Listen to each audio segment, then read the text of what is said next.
I really appreciate you taking the time to chat about the film today because I had such a great time watching this one, and it's one of those movies that just, it keeps you guessing from start to finish. You just don't know where it's going, so it must have been an exciting project for you to come on board. Yeah, definitely, man. It was a bit of a whirlwind, really. I mean, I just auditioned for the job like any other, and a few weeks later, I was in the woods of Kilmarnock. So yeah, it was all a crazy little journey for those 20 days that we were filming. Yeah, and of course you're working closely with Brian and Daniel on this one, and you're having to show this brotherhood on screen. So, in terms of working on that behind the scenes, I talked to Paul earlier this week, and he talked about working with you guys. But for the three of you, what was it like to really get that bond and get it across? I mean, it was lovely, really. I mean, I'd never met Brian and Daniel before, obviously, but I was very aware of both their work um, from growing up and seeing Daniel in Game of Thrones and Brian do various different things. I mean, in Dunkirk and Star Wars and stuff, and obviously Slow Horses and Gangs of New York later on. So it was quite intimidating, actually, obviously meeting them for the first time. But obviously, when I arrived to the costume fitting on the first day, which is the first day that we met, we just immediately clicked, and I realized, oh, thank God, these are normal people, and I can take a breath here and not be intimidated by them at all. So, yeah, it was just lovely working with two genuine blokes for that length of time. Fantastic. And going back to Paul, as I said, he said that the four of you got together beforehand and maybe did a little bit of role play and just working on him having this almost dominance over the three of you. So from your point of view, yeah, what was that like? Yeah, it was great. I mean, I can't remember what the specifics of the scene were exactly. I mean, that was the first improv scene we did on that day where we sort of started sort of establishing some of the character dynamics. And obviously I met Paul beforehand briefly. Um, but it was just amazing to see him sort of switch on this completely different side of himself and be this very intimidating, terrifying character. And I think I knew at that point that, oh God, doing scenes with this man is going to be an amazing but also horrifying experience because yeah, he's an incredible actor and he's very very good at playing characters that are horrible. Yeah. Blunt, I suppose. Yeah, and I think you describe him perfectly there. He is, Don is this terrifying guy, and he's a very grounded character, even though he is, what some people would call a villain. So, for you to get across Vince's fear of his father like that, what did you enjoy about delving into that dynamic between father and son? 'Cause it's quite a complicated one, I think, between them.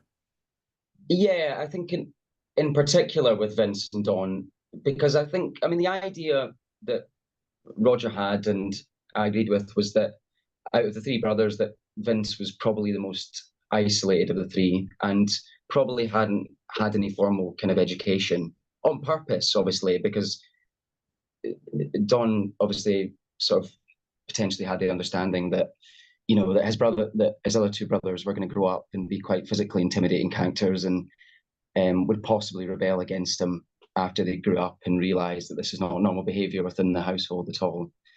So I think he always needed one of the three brothers to be his leverage and on his side to some extent. And by keeping Vince isolated in that way and making him a very socially sort of inept person, at least in terms of education, and the fact that probably the only people that he would ever interact with would be his family, um, that would make him feel somewhat otherworldly, but also make him extremely easy to manipulate and believe in certain things that his other brothers wouldn't. So that was really interesting to explore. Um, yeah, for sure. Yeah, and there's some real moments of violence in this film. I think it's used quite sparingly, so when it happens, it really like matters. But for you to be on set on those moments, what was that like for you from your perspective? I mean, I didn't get involved in a huge amount of the violence, which was, well, actually, no, that's not true. I mean, I'd be giving away spoilers if I told you exactly what happens. And obviously, you'll be aware of what happens during the course of the script. But we had a great fight choreographer on set, and we did. I think our first day was actually doing a bit of fight choreography in in some of the locations. So that definitely sort of streamlined the work later on when we actually came to filming those moments. And I think actually that day I think it was we were rehearsed so there's a sort of sequence in the flashback where Dawn becomes violent with the family and to do with some eggs essentially. And that was the first thing we rehearsed, and it was the first time that I saw Paul, obviously within a fight environment as well, and establishing how that he'd be able to sort of physically sort of overpower Daniel's character um, within the film. And I just remember being in awe of both of them and thinking, oh God, these guys are amazing, and how the hell am I going to be able to keep up with them all for the rest of the shoot? But obviously, as we got on with projects, it became much more relaxed, and I could engage in those scenes in a little bit more of a relaxed way, I suppose. Yeah, absolutely. And that egg scene it's a real hard watch, as a viewer. So for you as an actor on set, was that quite a difficult, day to sit through that scene and to have Paul just unleashed as Don, really, wasn't he, I think? Yeah, of course. I mean, obviously, I've thankfully, luckily, never been within an environment in which domestic abuse was a daily occurrence. And the only violence that I've witnessed has been violence that I've been engaged in myself, and fights and stuff at school, and you know, seeing in the playgrounds other people fighting. So um, it was definitely a new experience for me, and also to be in a passive state where obviously the whole point is that Vince does nothing, and um, and also you're trying to play a character that's very familiar with this happening all the time, and that was quite a difficult headspace to get an emotion in. And I suppose you have to maintain a level of detachment within that kind of scenario, because as a survival instinct, I suppose, if somebody's being violent, then you kind of have to, and you can't do anything about it, or you feel that you can't do anything about it. You do have to sort of shut yourself off mentally to a certain extent. Yeah, So I tried to convey that, I guess. yeah, and I thought you did like everyone in the film thought you did a fantastic job, and Vince, he is a messed up kid, he's grown up in this like really toxic environment. So, and he doesn't have the confidence of his brothers or the physicality maybe. So what for you is really interesting about a character like this one, and to explore someone like Vince who's, gone through so much before we even find him in this film. Yeah, I guess it was just sort of exploring the contradictions within the character, really, and also understanding that in a way he's a sort of combination between the two brothers. I mean, obviously John is extremely level-headed, often the mediator in most scenarios, and Daniel's character is most like Don in many respects, where he's very quick to anger and possibly has the potential for being an abusive person in the future, and potentially is if you see it from a certain perspective. So I suppose it was just trying to balance between those two characters, and thinking about where the anger and the pain is within Vince. And obviously there are moments where he does become suddenly aggressive, and you see sort of sides of this darkness that might be in there, while also being very passive, and also having this weird belief in the sort of the, I mean, obviously within the film he believes that his mother could potentially be resurrected, and also he believes that his father could be potentially resurrected. I mean, he does believe in this kind of supernatural element, which is partly, I think, due to his isolation and not really understanding the world properly, which allows him to believe these things. So that was interesting to explore that. I mean, I remember sort of one of the reviews was saying that Vince came across as otherworldly, which I think was exactly what we were trying to do. Really, we wanted him to feel like a bit of an oddity within the family, for sure. Yeah, and that's supernatural. Again, I'm not going to get into any spoilers, but those supernatural teasers are, I think, a really interesting and exciting part of the film. And of course, it means that all of you are out in the forest shooting a lot of these scenes. So, what was that like? Was that quite a challenging thing to be in those conditions, or it looks lovely from a viewer's perspective, but I mean, it wasn't too bad, to be honest. I mean, obviously, I'm from Scotland, so we're quite used to cold weather and blustery conditions. So it was okay, to be honest. I think the only day that was a little bit difficult was when the midges came out. I mean, obviously, it was in the height of summer when we filmed it.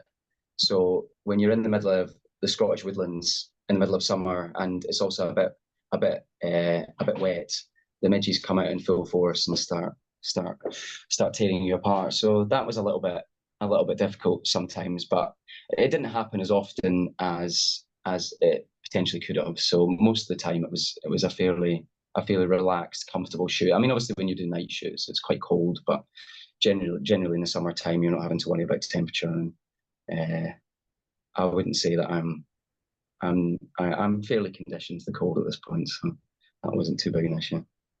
Yeah, for sure. And before obviously before this one, I know you come to a lot of attention for your work in Wednesday. I know you've obviously been on stage with Stranger Things, The First Shadows. So to be part of two really big franchises like that, did that prepare you in any way to work on a movie like this one, or is it almost like chalk and cheese in a lot of ways?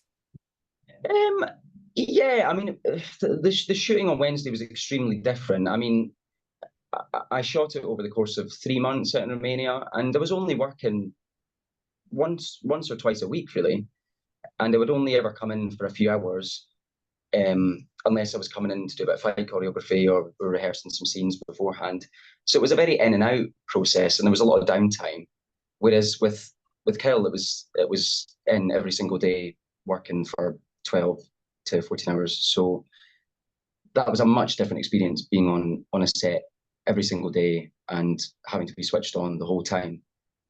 Extremely exhausting, but really, really fun. And uh, I think maybe Wednesday prepared me pressure wise. I mean, it's just a completely different scale. I mean, Kill, it was only about 40, 50 people that were working on set at any one time, whereas Wednesday it was a few hundred, and the scale of it is just completely different. So that was a very intimidating environment to try and work, especially trying to do anything remotely emotional or do any kind of good work within that environment is definitely a challenge. Um, so I think it was much easier for me to settle into the process with Kill than it was for Wednesday, for sure. Yeah, and having had experience obviously working on the stage, do you find that helps for a movie like this one where it is a smaller film and some maybe more personal story, would you say? Yeah, of course. I mean, obviously, Stranger Things is a very different play to the plays that I've done in the past. And I've never performed in a West End theatre before, so oftentimes I've been performing in theatre in little bars and basements up in Glasgow. So that was a very different prospect uh, for me to take on. Um, but yeah, I think it does. I mean, film and TV are one and the same, really. Obviously, film is just a much more technical medium, and you have to be aware of the camera and where your eye line is and stuff. And obviously, in terms of the levels of performance are different. But I don't really see that much distinction with them broadly. I mean, the type of work that I do is and preparation work is relatively the same um, for either medium, to be honest. Yeah, it's really interesting. And you have had, I think, so far a really interesting career in terms of all these different projects you've done. But look into the future, do you have any kind of like dream roles? I know you said some of your co-stars, they've worked on Game of Thrones, they've worked on, Star Wars. Is that something that appeals to you or? I don't know really. I mean, my career's gone in such an unexpected way. I mean, I never expected to get as far as I have really, and to be involved in these two massive franchises, and also to do an amazing little Scottish indie. So I don't know really. I don't like to be too presumptuous about what I'm going to do because I don't want to jinx it. I mean, I'd love to play somebody that's a bit more similar to me, to be honest. Who's just a little idiot from Falkirk, really. So it'd be nice to play that kind of character. Uh, so that'd be good. But I'm sort of of the understanding that because I'm quite like young looking and I have a very very youthful face, that I'm going to be playing a certain type of character for for a certain period, and hopefully as I get on to the later side of my career, I'll be engaging in characters that are a bit more interesting, and sort of mirror the kind of characters that I was inspired by as a young kid watching films. Yeah, well, no doubt. And back to this film, working with Roger Griffiths, what was that experience like with you having, you've worked with quite a few filmmakers now, but what was it like to work with him on, like you said, a smaller Scottish project like this? I think really highlights how great British film can be with a movie like this one. Yeah, of course. I mean, obviously the film has been in development for years, and they did a great little short as a sort of proof of concept called "Take the Shot," which they filmed in Ireland with some amazing Irish actors. Um, so it's been cooking for such a long time, and it's obviously a very personal story to Roger. I mean, I don't know if you've spoke to him, but and he can give more of a context for the story. Um, but it was just brilliant to work with a director that knows exactly what he wants, and the script had gone through so many variations and been so finely crafted, really, and is sort of has a lot of hidden details to it that were lovely to explore. And he was very open to ideas from us. about what we thought the characters were like, and I think we all developed a really good shorthand with them real quick, which was definitely helpful considering how little time we had to shoot the whole thing. Oh, fantastic. Well, Callum, it's been so great to speak to you. I thought you were fantastic in this film.